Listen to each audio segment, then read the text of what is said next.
How does it feel to be ranked number one in the country? There was tension, and honestly, all of it came from the umpires. These Clemson fans, man, they're no joke. Duke number one makes no sense at all. What's your overall reaction to those tweets? Producer walks up and he's like, headsets are not working. So we can't do anything. I'm taking Duke. Duke taking the series. I'm taking Clemson. I think we're gonna take it in the first two. Ooh.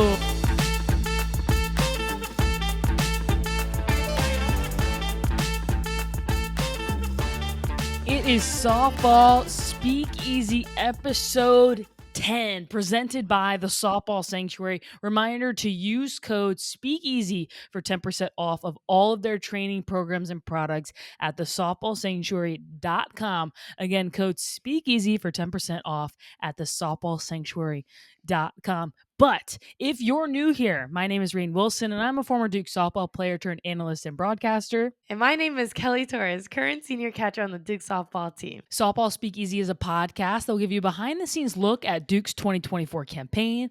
We'll be following storylines throughout the college softball season, and we'll aim to give you a behind-the-scenes look at what it takes to play softball at the Division I level. And we are very excited to have former Auburn Tiger and now Clemson Tiger, also former teammate of Kelly back in the day, Lindsey Garcia, on the show today. But before we get to that incredible interview, we have a lot to talk about, Kelly. But the first thing I want to ask you, Kelly Torres, how does it feel to be ranked number one in the country? Woo! Raine, it feels unreal. It feels unreal. When I committed to Duke as a junior in high school, when they were team two, when you were on the team, I'm sorry. I did not think we would be here having this discussion today. Right.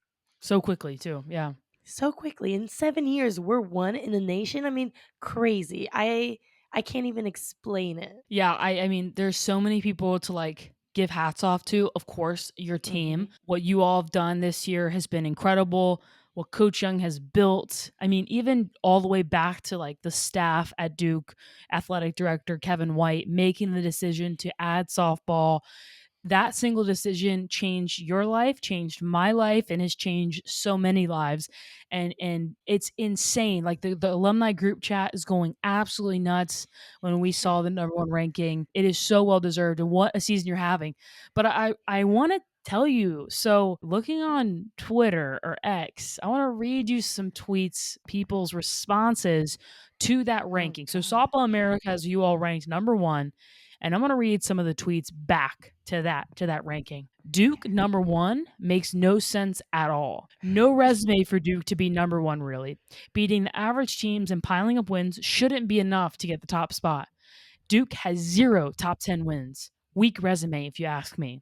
And there was, to be honest with you, there's quite a few more. Those are the 3 I picked out. But what's your overall reaction to those tweets? My reaction is I can't control who's in the ACC. FSU is usually a top 5 team. It's not my fault that they aren't this year. It's not, VT's up there, Clemson as well. I mean, we're going to talk to Lindsey later in this episode, but we have played the big dogs in the ACC, and that is our conference. So at the end of the day, it's not Duke who is putting our schedule together. We're just going and competing, and whoever's in our way, we're winning. And I think that we deserve a number one. We deserve to be on the top of that list. When people make the argument that, hey, Oklahoma played you guys and beat you, why wouldn't they be number one? What do you have to say to that? I mean, you get better when the season goes on. Oklahoma was our first very game, and our lineup is different. Our pitching rotation is different. We are a different team. You kind of figure yourself out as the season goes on. This is a moment in time in history of Duke softball that will never be forgotten. Forget whatever happens past this point. It's an amazing feat to have that happen in the 7th year. And I texted Coach Young and I said, congratulations. And she, you know what she said to me? She said, the job is not done yet. And so although you all are excited, Duke fans are excited, make no mistake, this is not the end of the journey. You all are not even close to satisfied No, with that. You don't get a trophy for that. You don't get a trophy for number one on week whatever, right? So for you all, of course, it's exciting for the alums and you guys, but can you speak to the fact that hey, you all are not satisfied at all? we're not.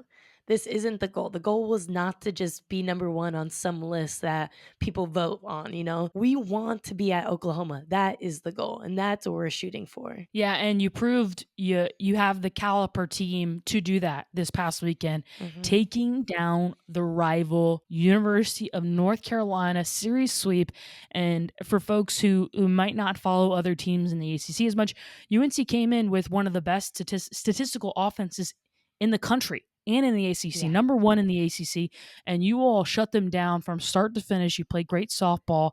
I mean, Claire Davidson, what in the world is she eating for breakfast? Amina Vega, what in the world is she eating for breakfast? And I Kelly, I got to know. ask you, do you wear glasses? Because there was one play where you hit a shot to the gap. You thought it was a double, and it ended up being caught by the left fielder, Sanaa Thompson. So can you take me through that play? Rain, that's probably the most embarrassing thing that's ever happened to me on the field. So yeah, I could take you through it. So I hit a ball into the left center gap and I peek over and I'm like, oh, like that's down, you know. I gotta put my head down because it's gonna be either a bang bang play at second, you know? So when I get to two, I'm kind of confused because it's a standing up. I'm standing up on second. I don't need to slide. No one's Mhm. throwing the ball at me, you know. So I'm like, okay, maybe they just like held it through to their cut.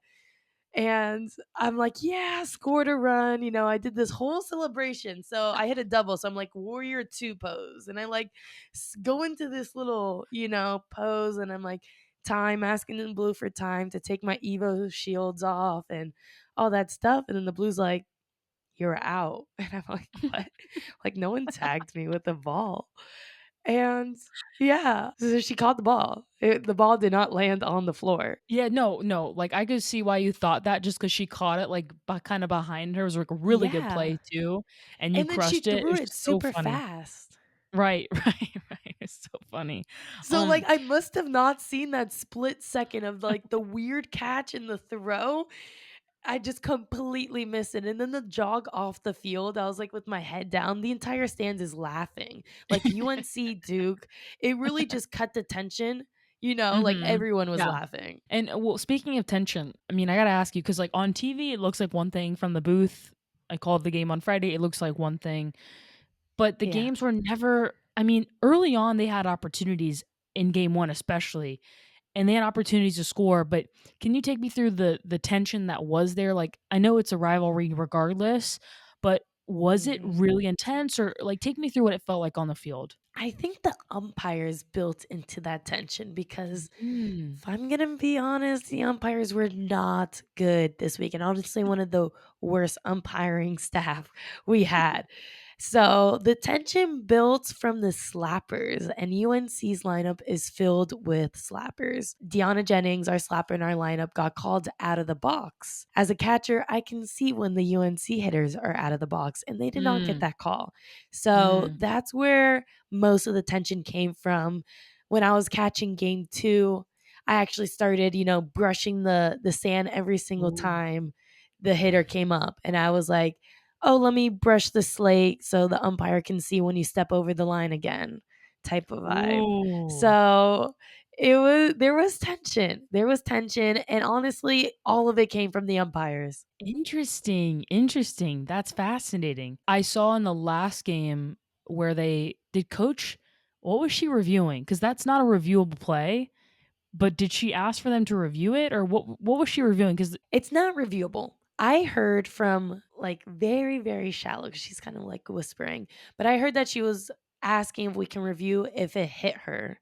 And it didn't hit mm, her, but I think that was coach's way of being very sassy and like go look that she was mm. out of the box and like, come on, you Oh, need to be better blue. So it wasn't, I mean, we oh. were winning. We had two calls. So I think that was coach's way of just like be better umpire. You know what? I didn't think of that. That's very interesting, right? At that point of the game, that part's not reviewable, but at least they could see why y'all were kind of getting on them a bit. That's Yeah. fascinating. Yeah. Wow. You want to know Well, something funny, actually? I think it was the first batter, like the very first batter. First off, hats off to her. Tip your hat to yeah, her. she's good. First batter of the UNC lineup is crazy, like absolutely crazy. I don't know how many barrels he can get. But she was out of the box. Out of the box, fresh line was painted completely. It was like clear as day out of the box. And so, you know, I'm a very passionate person. So I'm like, come on, Blue. Like, do you not see that? Look at the line. And then the Blue is like, how it's an outside high fastball. How am I supposed to see the ball and the foot? And I'm like, that is your job, sir. You signed up for this. Like you were supposed to Mhm. do both. And for umpires, they see when Deanna does it all the time, nearly every single Yeah. time. No, but it Every single is time. it is difficult. It is a hard thing to see both of those, but at the highest level, like that is the expectation. And also for good news for you all, and I mean the game of course is in postseason. There's 4 umpires. There's one right behind second base that has a better view and just is looking for that completely. But yeah, you all swept that series. Incredible, incredible job. While you guys were there, I went down to Spartanburg, South Carolina to call Longwood versus USC Upstate on ESPNU, and it was an interesting weekend, Kelly. Well, I do want to congratulate you on your ESPNU debut because that is huge, Rain. Thank you, thank you. Take me through that. How was the experience? How was the debut? It was a very interesting experience. First off, I gotta say, USC Upstate and Longwood, they are great programs with a ton of NCAA tournament appearances. They're mid majors that always make a statement. Their coaches were awesome to talk to. Their teams were really fun to learn about. And so, leading up to the game, like when you're prepping and learning, and you're meeting with the producers, you're meeting with the coaches. It was this brand new experience for me. Like, of course, I called the regional last year, which was a whirlwind in and of itself, and I learned what that level of production looks like. So I get down there. I actually, after the game on Friday night against UNC, I drove from that game down to Spartanburg, which is like 4 hours Oh, away. wow. Got there at 1 a.m. because I just wanted to wake up there. I was like 24 hours before the game. I was nervous, but I texted you, Kelly. I said, "Hey, send me your favorite like meditation," and you sent it to me. I woke up. I was so confident, felt really good about it. And my play-by-play who I was working with was we'd been talking for months now about this game, preparing, and it was kind of this big opportunity. And so I get there, I'm dressed up, and I'm feeling good. Got my coffee, got everything ready, got all my notes laid out. And about an hour before the game, just a little backstory into what production looks like is typically you put the headset on, you're talking to your producers, and in this case, they brought in a truck from Kansas City, Missouri to run this production. Mm. You're talking to your producers, you're looking at the graphics, you're just getting ready for the game, ready for the opening, which is basically where they set the stage for the game. And I get on the headset and I don't hear anything. I'm like, okay, whatever. They'll tell me when they're ready. I start seeing people running around behind me. Like, that's weird. And I start seeing people kind of frantically touching wires and things. And I was like, maybe Oh, this is God. how it goes. Like, I've never done a game on ESPN. You have never done a nationally televised game anywhere but Duke. And so I was just kind of like, okay. And about 20 minutes before the game starts, like I'm getting ready for the game. Producer walks up and he's like, okay, um, uh, headsets are not working. So we we can't do anything. So yeah, like yeah, you guys just hang out here. We'll let you know if it comes up, but it's not looking good. So I'm like, okay, all right, thanks for letting me know. Super chill. I was like, all right, what am I gonna do about this other than just suck it up and do whatever? So me and the guy I was working with, it was also his first softball game and first time doing play by play. He's a fantastic football analyst, but a new That's experience for still him as well. difficult. It's super hard. Oh my god. The play Yeah. by play is so hard. I mean, it's very difficult. So, and next time you're angry at the TV analyst or play by play, just understand it's hard. But anyway, so he's like, we're both like, okay, what are you gonna do? And then about 2 innings into the game, we're like no audio. They move us off ESPNU. We're on ESPN Plus, and just like, oh, are you kidding me? And then all of a sudden, this guy runs into the press box and he's like, all right, we are gonna have you guys call it on stick mics, which is like a mic like this, in the truck right now. So get your stuff. So we like grab our stuff. And mind you, it's like 18 pages of paper around. I got a system for my pens and my highlighters. I got everything. We're like kind of fast walking to the truck. We get in the truck. We like scoot in. There's like 15 people in like a small room. And like the microphone was like this for the first 30 minutes. And I was like, is that good? Like, you can hear me? They're like, yeah, totally.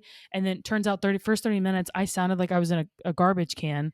And so it was, but eventually, like the beautiful part about it is like, although I wasn't at the field, I couldn't really see the field. I just was seeing the screen. At the end of the day, we were just trying to shine light on the women on both sides of the field.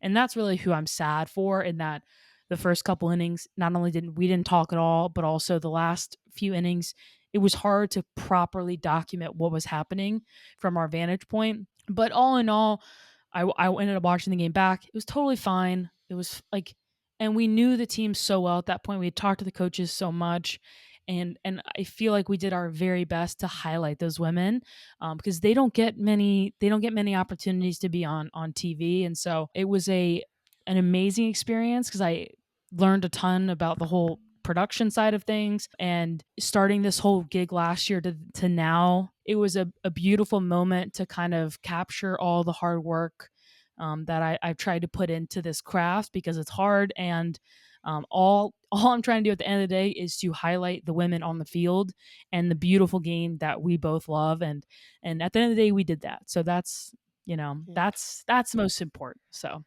that's how the weekend was. Well, hopefully they give you a little bit more time on ESPN, maybe when things are Hopefully. working.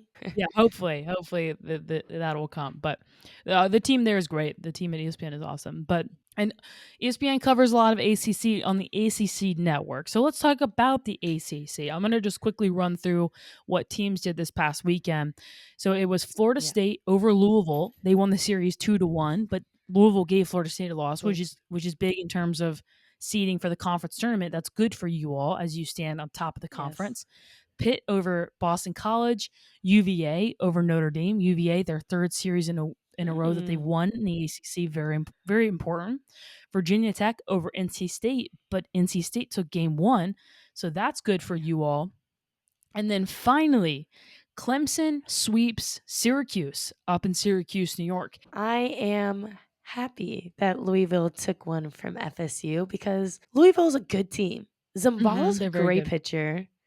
So I think, not a lot of people are looking at them, and they're going to surprise some people come ACC tournament and postseason. Yeah, I think to that point too, like there is a ton of parity in the ACC now. A ton of parity. Like UVA is solid.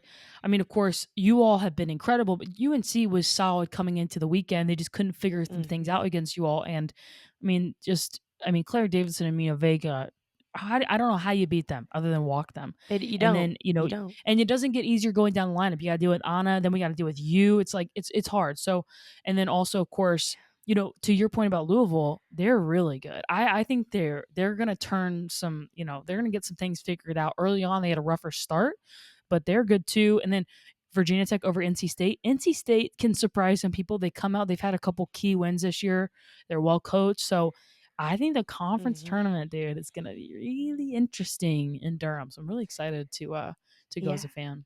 So. And I also think those teams like NC State, Louisville, UVA, they're usually like 3-4 seeds come regional. And I think those are some teams that might be upsets, underdogs, as you would say. But those are some teams that could really throw some brackets around. And a team that will definitely throw some brackets around is Clemson. So we'll move on now to our interview with Lindsey Garcia, an outfielder at Clemson, former Auburn Tiger, and we'll pick her brain about her college career, her starts with Kelly, and much, much more. So Kelly and I, as we were just talking about, Clemson sweeps Syracuse, and we have a very interesting perspective on that with our guest, Lindsey Garcia. Thank you so much for joining us, Lindsey. Woo! Thank you for having me. Yeah, so Lindsey, you're from Coral Springs, Florida. You're a current grad student at Clemson, former Auburn Tiger.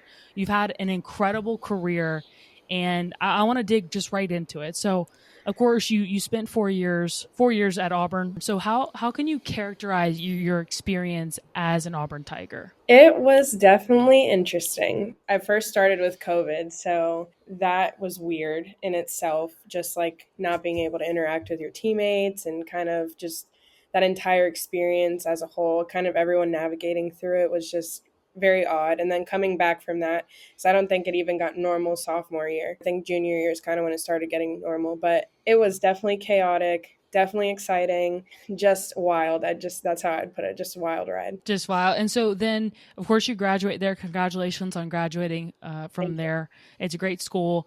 And I want to ask you to take us through your decision to transfer to Clemson. So take us through the timeline of that and why you ended up at Clemson at the end of the day. Totally. So we went to Clemson 2 regionals in a row, which is kind of, I don't know, unheard of. You don't really go to the same place.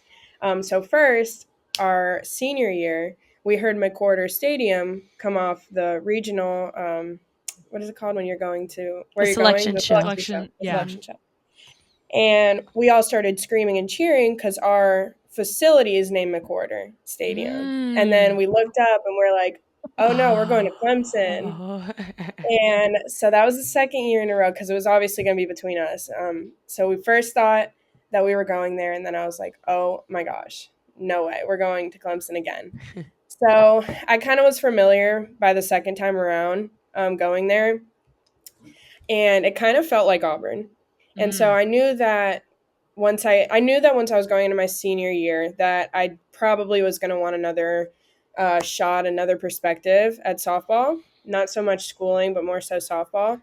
And so when I went into the portal, it was for softball solely. There was no academics involved. There was nothing like that involved. It was straight, where can I go and just enjoy my last year of ball? And being that I'd went to Clemson twice in a row, the fan experience, the just seeing what the players had to bring to the table, the coaching staff, kind of something I resonated with.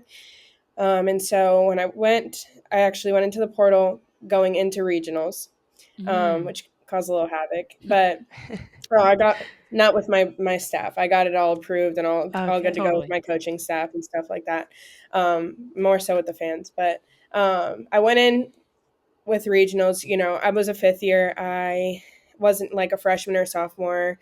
I had some time under my belt, but I also didn't have time, being that I was a grad student. I had to start getting into grad programs. So that was the reasoning behind that. And so I knew Clemson was where I wanted to go going into the portal, which is why I entered when I entered. So when I went in, I just guns blazed Clemson, and here we are.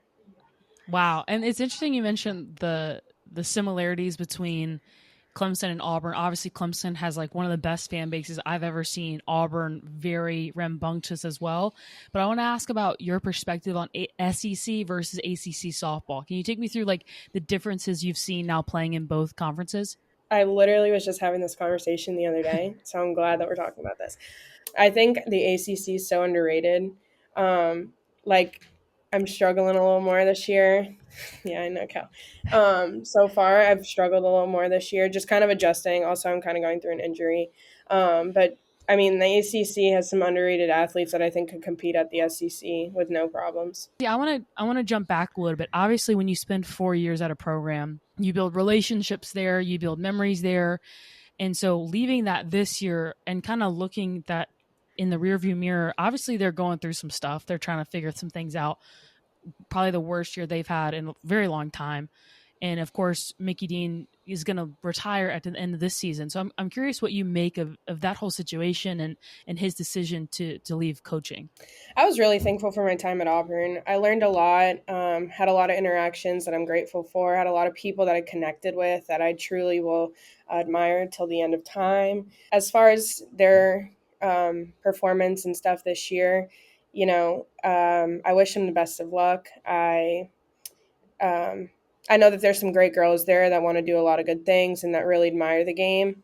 And as for Dean, I wish him the best. I am grateful for my time, like I said, at Auburn and everything that I was given when I was there. So just looking for. I just wish everybody the best from Auburn. I did love my time at Auburn. Yeah, it seems like a very special place, and we were talking off air about the traditions there, and it seems rich in tradition and community. Yeah. So, and so does Clemson. So I want to ask you, and you might have already touched on this with the SEC versus ACC conversation, but can you describe like the different feels of both of those places, like the different feel of Auburn versus different feel of Clemson with the lens of softball? Yeah, totally. I mean, like I said, the Auburn fans were great. They loved us wholeheartedly. These Clemson fans, man, they're no joke. They're the best fans. They show up. I mean, we haven't been having the season that we thought we were going to have to date so far, and they've still shown up and they've still given us their all. They still pack the entire stadium and show up till the end. They don't leave in the middle of games. And so this program, like, I don't know if senior weekends this weekend, they just took a quote for me, and like this program has changed my life. Like the coaches, the way that they care for the athletes, not just like on the field so much, off the field so much. The teammates, they're just like completely locked into softball. It has been like, honestly, it's been night and day. And it's been really refreshing to know that that still exists. And Mm-hmm. um, I I know I made the best decision possible coming to Clemson. That's just how we do it in the ACC. Yeah, man, I can see that. And Lindsey, I want to ask you too, because obviously like I benefited greatly from the transfer portal. Like it changed my life. It was like night and day. And so for the critics of it, they say, "Oh, you shouldn't be able to transfer," like especially to a team that you saw at the regionals. Like, what do you have to say to those people, especially with what you know now of like this university changed your life? I would like to say to the people that you have no idea what goes on behind closed doors. Absolutely no idea. You think you know because you come to a game or two, but we live it every single day, and we know what goes on behind closed doors.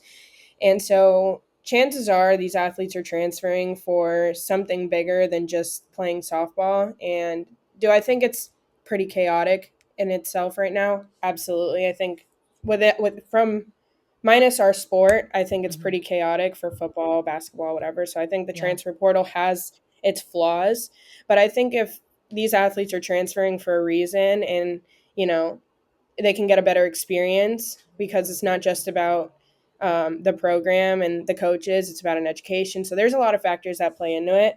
So I would just tell people you don't know what's going on behind closed doors, and there are probably reasons that these athletes are transferring, and just support them like you did at that previous university at their next university.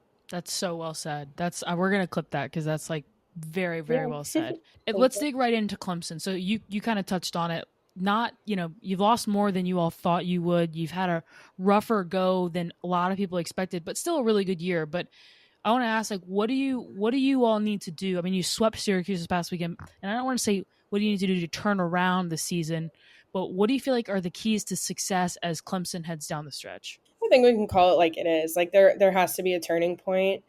Our team has faced a lot of adversity this season. So far, it's been something new every day, something new every week. It's like insane that some of the things that we've gone through as a program. But I know my team, and I know that we're fighters, and that we really want this, and that we all have a deep love for the game and respect for the game. More than the love for the game, we have a respect for the game.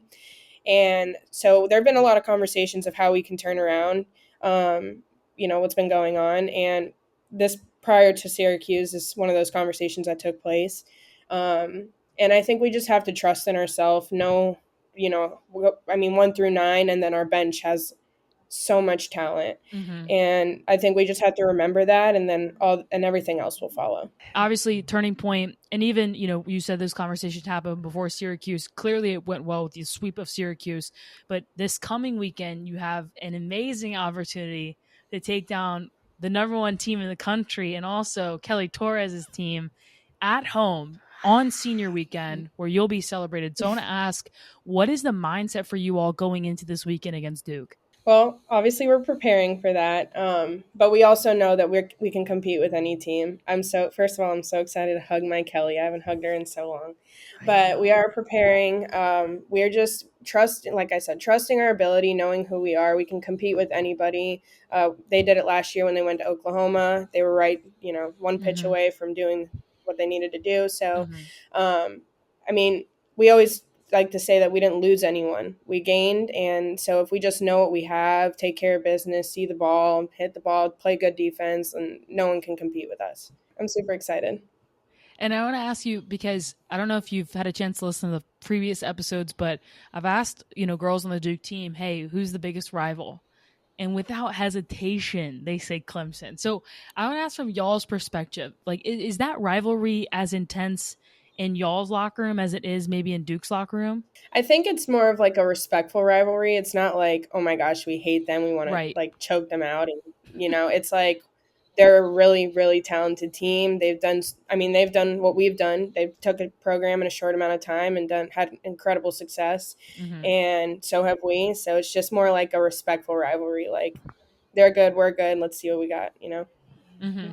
And it's also senior weekend, senior day for you on Saturday, right? So take me through those emotions because like I gotta imagine it's gonna be pretty, the tears might be flowing a little bit. It is going to be so bittersweet. I am like, how fast it's gone, Mm-hmm. it's like sickening almost. I feel like just yesterday I was a freshman walking in having no idea what to do or what uniform to wear what day, and now I'm a leader on a team, and I push the people around me, and I've learned so much, and it's like what this sport has given me is like beyond what I could have even imagined. And so yeah, it's gonna be sad because it's so early too. Mm-hmm. How early like senior day is happening, Right. but I mean, senior day, I always feel like every year that even when I was an underclassman has fueled something within Right. the team because now it really hits you what you're really playing for and how your time is coming up to an end. So I think it'll be a good thing for us and for our program, and it's just gonna be bittersweet. I am looking forward to like life after softball because Right. I think I've been almost 19 years playing, and it's just my entire life has been dedicated to that, thankfully. But so while I'm gonna be super emotional. I know it. Right.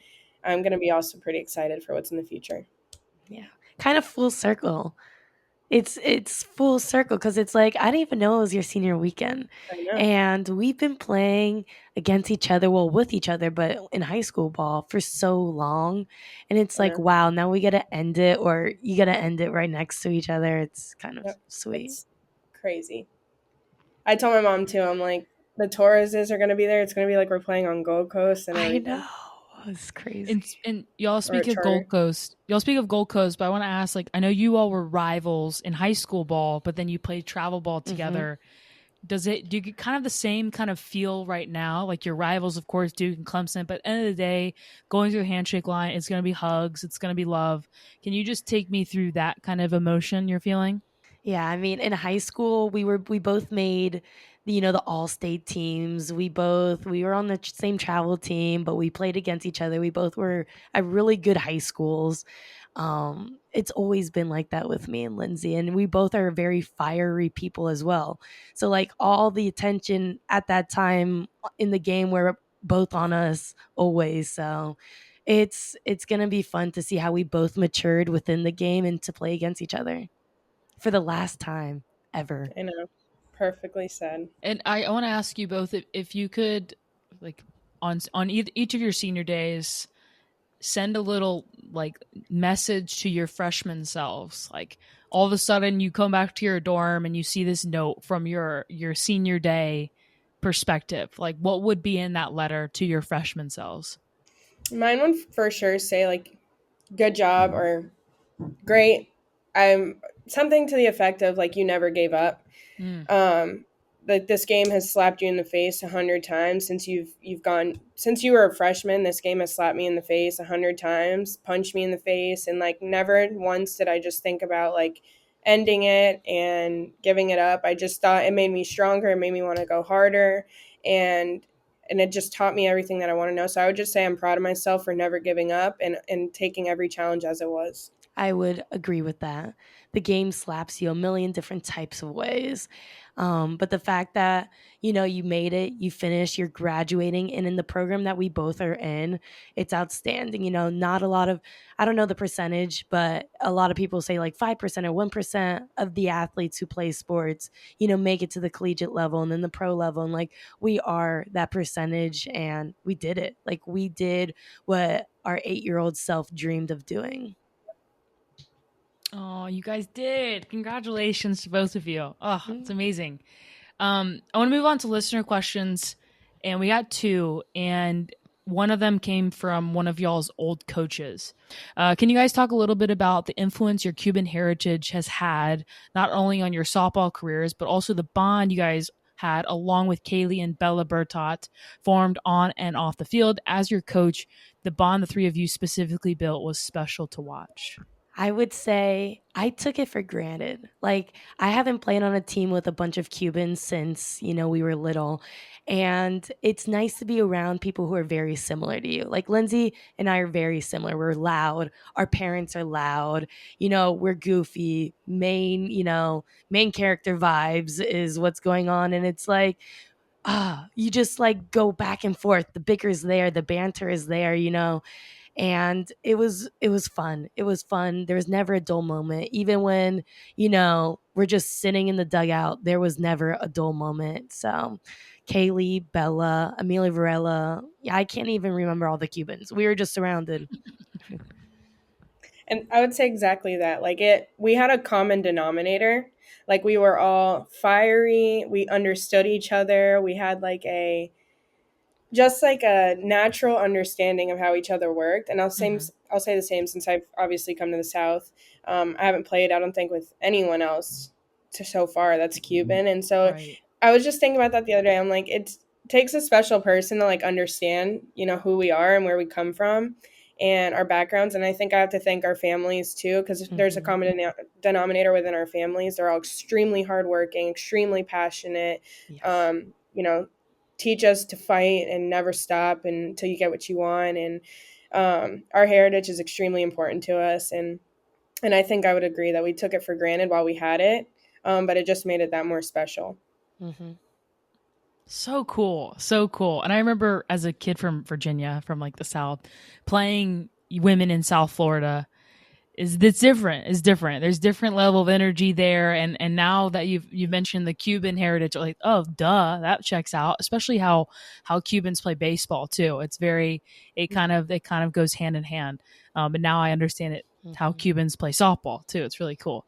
And then your coach also asked this question: what would you tell the young kids today was the key factor in becoming Power 5 players? I think for me, it was being on a team with a Lindsey, with a Bella Bertot, with the Kaylee, like being surrounded by other people who were great and wanted to continue to be great. You're not going to get to where you want to be if you're not, surrounding yourself with people who are pushing you to that level. Mm-hmm. I would say that, and something I've always told campers that ask something in that realm of just like, what does it take? I'd say for us, we all had a different way of standing out. Like every one of us just had something unique that people couldn't forget about us. And, when you're elite,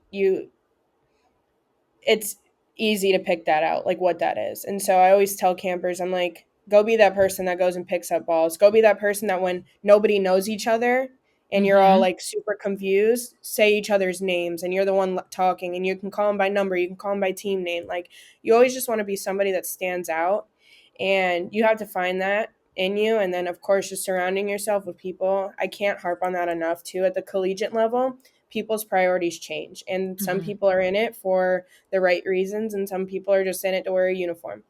And so within those teams, surrounding yourself with people that just want it and push themselves and don't blame and don't complain, is extremely important. And I think that's something all of our coaches could say about us too, there's a big group of us that ended up going to do great things, and there's a small group of us that ended up finishing, and not to say that about anybody else, but the ones that went the distance, like there was something that every one of us had that stood out to a coach. Yeah. Agreed. Very well said. I think that's like perfect advice for a young kid coming up. Stand out. And also hats off again to you both for your careers. And the last question I want to ask you both is to give me series predictions for this weekend. Who's going to win the series, and how are they going to win the series? I'm taking Duke. Duke taking the series. I'm taking Clemson. I think we're gonna take it in the first two. Oh. Yeah, I think Duke's taking it all three. Ooh, we'll clip that, Lindsey. We'll clip that. Don't worry. Well, Lindsey, thank you again for joining us. This was an amazing conversation, like one of my favorites yet. So thank you so much. And good luck this weekend against Kelly. Kelly, obviously good luck as well down in Clemson.